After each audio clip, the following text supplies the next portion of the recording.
后来乡亲啊，继续来看这个台中大甲溪下游的北环高滩地，因为大量的溪水一直来冲过，结果咧10外公顷的农地流失，农作物嘛被冲掉，农民的生活都安尼乌有去。地方的民意代表特别邀集到相关的单位到现场来会勘，要找出到改善的方案。 田园老了了，伫大甲溪下游的北环高滩地，最近几年来，因为水路的改变，造成10外公顷的农地流失，嘛致使耕地面积一年比一年较细，农友损失惨重。这农民田地已经流过10家去啊啦！你看即摆你看流啊，你看，我拢真啊落票了看吼。做啊安尼，流看3地安尼，啊拢无人收成，啊去互水安流了安尼。 民意代表特别邀请相关的单位到现场会勘，希望讲替农民请命。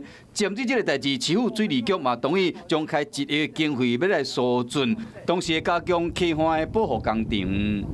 疏浚的部分做一个核心的一个导正。那第二部分呢，就是民众特别关心的，就是高滩地的一个培厚。那培厚的一个长度大概有400公尺。 水利局嘛表示讲，目前这个经费已经编列完成，估计3月就会使施工，并且赶伫5月份的时会使完工，避免高滩地佫流失，嘛保障农民朋友的性命财产的安全。